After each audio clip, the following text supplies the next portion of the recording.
4 ರಾಜ್ಯಗಳಿಗೆ ಅನುಕೂಲ ಕಲ್ಪಿಸುವ ಯೋಜನೆಗಳು ಕರ್ನಾಟಕ, ತೆಲಂಗಾಣ, ಬಿಹಾರ, ಅಸ್ಸಾಂಗೆ ಅನುಕೂಲ ಆಗುವಂತ ಯೋಜನೆಗಳಿದು.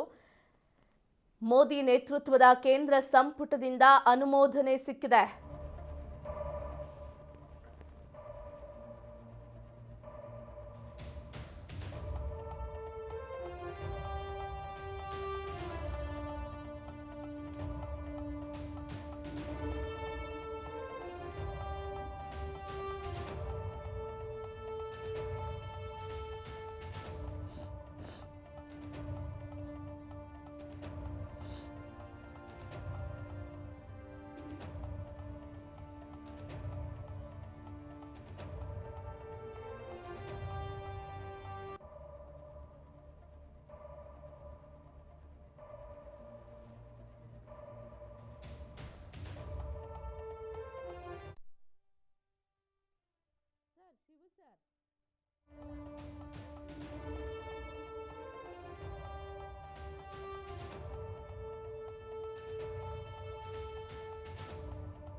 ರಾಜ್ಯಗಳಿಗೆ ಅನುಕೂಲ ಕಲ್ಪಿಸುವಂತಹ ಯೋಜನೆಗಳಿಗೆ ಸಂಪುಟದಿಂದ ಅನುಮೋದನೆ ಸಿಕ್ಕಿದೆ.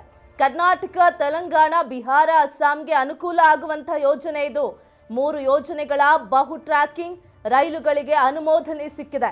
12,300 ಕೋಟಿ ರೂಪಾಯಿಗಳಿಗೆ ಯೋಜನೆಗೆ ಕೇಂದ್ರ ಕೊನೆಗೂ ಕೂಡ ಒಪ್ಪಿಗೆ ಸೂಚಿಸಿದೆ. ಈ ಉಪಕ್ರಮಗಳಿಂದ ವಿವಿಧ ರಾಜ್ಯಗಳು, ಫಾರ್ ಎಕ್ಸಾಂಪಲ್ ಕರ್ನಾಟಕ ಆಗಿರಬಹುದು, ತೆಲಂಗಾಣ, ಬಿಹಾರ, ಅಸ್ಸಾಂಗೆ ಈ ಅನುಮೋದನೆಗಳಿಂದ ಅಥವಾ ಈ ಒಂದು ಕಾಮಗಾರಿಗಳಿಂದ ಅನುಕೂಲ ಆಗ್ತಾ ಇದೆ. ಜೊತೆಗೆ ಲಾಜಿಸ್ಟಿಕ್ ವೆಚ್ಚವನ್ನು ಕೂಡ ಕಡಿಮೆ ಮಾಡಲಿರುವಂಥದ್ದು ಈ ಯೋಜನೆ. ಒಂದು ಹೊಸ ರೈಲು ಮಾರ್ಗ ಸೃಷ್ಟಿಯಾಗ್ತಾ ಇದೆ. ಜೊತೆಗೆ ಟ್ರ್ಯಾಕಿಂಗ್ ಅನ್ನ ನವೀಕರಣ ಮಾಡೋದಕ್ಕೆ ಅನುಮೋದನೆ ಸಿಕ್ಕಿದೆ ಕೇಂದ್ರ ಸಂಪುಟದಿಂದ. 12,300 ಕೋಟಿ ರೂಪಾಯಿಗಳ ಯೋಜನೆಗೆ ಕೇಂದ್ರ ಸರ್ಕಾರದಿಂದ ಒಪ್ಪಿಗೆ ಸಿಕ್ಕಿದೆ.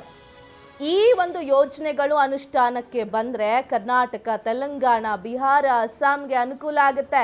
ಜೊತೆಗೆ ಲಾಜಿಸ್ಟಿಕ್ ವೆಚ್ಚ, ಟ್ರಾನ್ಸ್ಪೋರ್ಟ್ ಚಾರ್ಜ್ ಏನಿರುತ್ತೆ ಅದರ ವೆಚ್ಚ ಕೂಡ ಕಡಿತ ಆಗುತ್ತೆ. ಸೊ ಸಾರ್ವಜನಿಕರಿಗೆ ಇದರಿಂದ ಅನುಕೂಲ ಆಗುತ್ತೆ.